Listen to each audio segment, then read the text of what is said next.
Late night gaming, world is changing, but down here it's the same. So let's talk about games.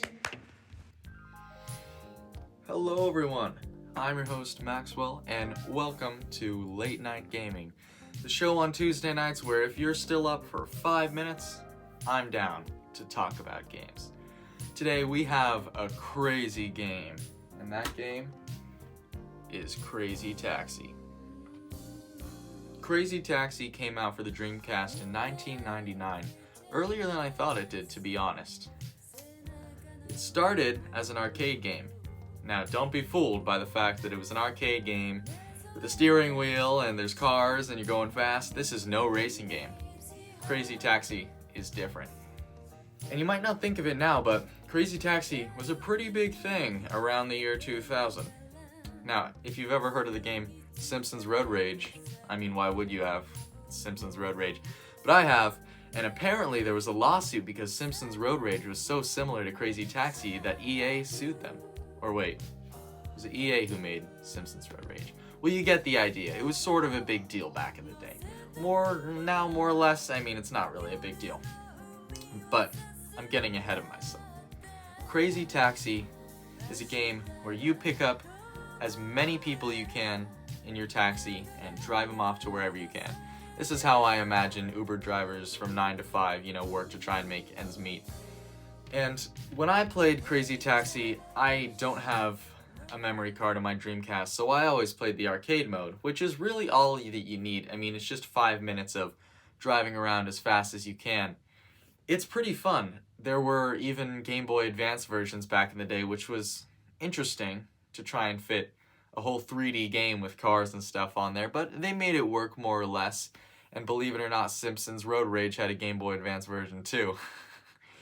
But either way, Crazy Taxi, I think it's worth a look at. I personally enjoy the music and especially the art style. I mean, look at the characters. I mean, I can't see them because I'm looking at myself in the reflection, but I'm sure if you look at the video, they're probably up there and they probably look cool. I love to play the guy with sunglasses. I mean, how happy does he look? But you gotta love the guy who's a little bit obese and he's got this shirt open. He just gives me good vibes, like he'd be a safe taxi driver, for sure. And guess what? This may not be there in the modern PC versions because of licensing and all that sort of stuff, but if you play the Dreamcast version, like I have right here in my very own two hands, there are real brands that you drive the people to. If I remember off the top of my head, I think there might be Pizza Hut, Domino's, and such. It's a small detail, but it makes it a little bit more fun. Either way.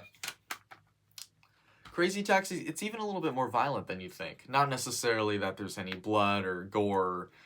Well, but you're running people over because you're going so fast. It's pretty crazy, but you can sort of tell it's an arcade game. They made Crazy Taxi 2, which no one really talked about, and Crazy Taxi 3, which is still pretty beloved. But it's not really talked about in the modern day, which makes sense. It's Crazy Taxi. Once you played it once, you've played enough. It's not really Mario Kart where you can innovate and add on and such and do all these sorts of things to make it more fun. But in the grand scheme of things, I think it's worth more a look at than modern gaming gives it a look at. And apparently, there's going to be a release of a new game in 2027 of the Crazy Taxi series. And if you'll excuse me, I'm sorry, but I'm running out of things to say about Crazy Taxi because there's not that much in the game. Let's see. You drive really fast. You drive a taxi. Can you believe it? You drive a taxi. Sega released it in their Dreamcast collection, I believe was on Xbox 360, along with Sonic Adventure and Nights into Dreams, which isn't a Dreamcast game. It's actually a Sega Saturn game, but I digress. All in all, Crazy Taxi is a fun game, and that's really all it is. I shouldn't hype it up more than it's actually worth because it's Crazy Taxi. And I think we've just about run out of time, so until next time, and don't wait till long until you power off. Thank you for tuning into the Late Night Gaming Show at Tuesday, 11 p.m. clock. Thank you for YouTube and all the B-roll and their respective owners of the people who own the B-roll. This is brought to you by the Tasteful Diet Coke, and this program is made possible by viewers like you.